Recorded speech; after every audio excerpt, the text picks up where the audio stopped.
उत्तराखंड की संस्कृति को लेकर जो काम हो रहा है, उसके बारे में आप थोड़ा सा अपने अनुभव साझा कीजिए।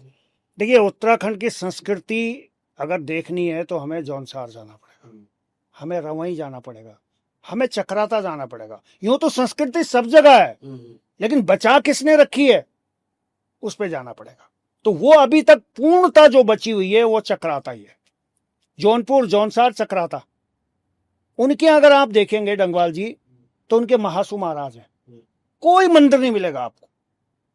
महासू महाराज के भाई हैं, उनके मंदिर मिलेंगे, चालदा महाराज मिलेंगे, उनके भाइयों के मंदिर मिलेंगे, लेकिन वो भी महासू महाराज के नाम से। अच्छा, जैसे आपने मासू देवता वाली बात बताई, तो मैंने जैसे जहां तक मुझे नॉलेज है, मैंने चार भाई मासू का कॉन्सेप्ट मतलब वही समझ में आता है। तो आप इस बारे में भी थोड़ा आप डिटेल से बताएं मुझे, क्योंकि हमारी जो ऑडियंस है, जो नए यंग लोग हैं, उनको बहुत ज़्यादा जानकारी नहीं है। तो थोड़ा मासू देवता नहीं, महासू देवता के बारे में मुझे थोड़ा सा पढ़ना पड़ेगा, जी जी जी, क्योंकि मैं कभी भी कोई चीज गलत नहीं बोलना चाहूंगा। मैं सिर्फ अभी थोड़ा आज ठीक है ठीक है इस टॉपिक को फिर अगले दिन रख लेते हैं ना, अलग चीजों पे। मैं सिर्फ ये कह रहा हूं कि देखिए, किसी भी जगह की संस्कृति को अगर मजबूत करना है तो आपको बहुत सीमित होना पड़ेगा। अब हमारे यहाँ है क्या, कुछ लोग हो सकता है बुरा भी मान सकते हैं कि मैं ऐसा क्यों कह रहा हूं, लेकिन ये फैक्ट है। उनके यहाँ महासू महाराज को मानते हैं और कोई मंदिर ही नहीं है। और जब उनके यहाँ पूजा होती है ना डंगवाल जी, तो 27 गांव एक साथ आते हैं, 28 गांव, थोक के थोक गांव आते हैं।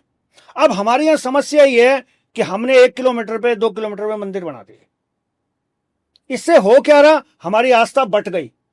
हमारे यहाँ मंदिर में कौन जाता है? कोई भी नहीं जा रहा। कुछ महिलाएं जाती हैं पानी चढ़ाने के लिए, अब सबने घर में मंदिर बना दिए।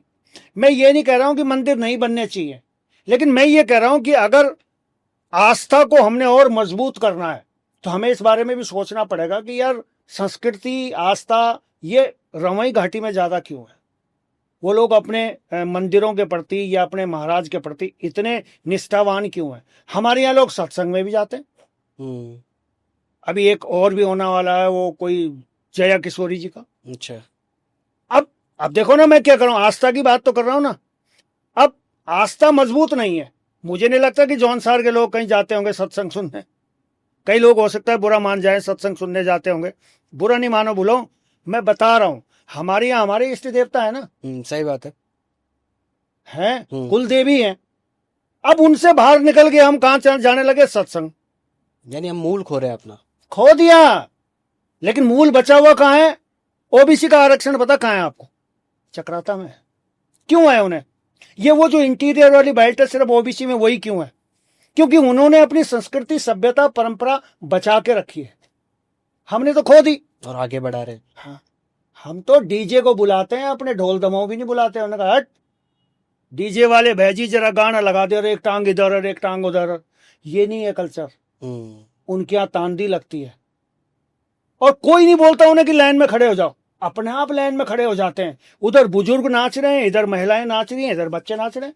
किसने सिखाया उन्हें ये? तो ये होता है अपना कल्चर। हमारे यहाँ टिहरी, पौड़ी, चमोली, रुद्रप्रयाग कोई कल्चर नहीं है भाई जी। एक वो नाक में नथुली पहन ली, वो कल्चर नहीं है। सोशल मीडिया वाला कल्चर हो गया।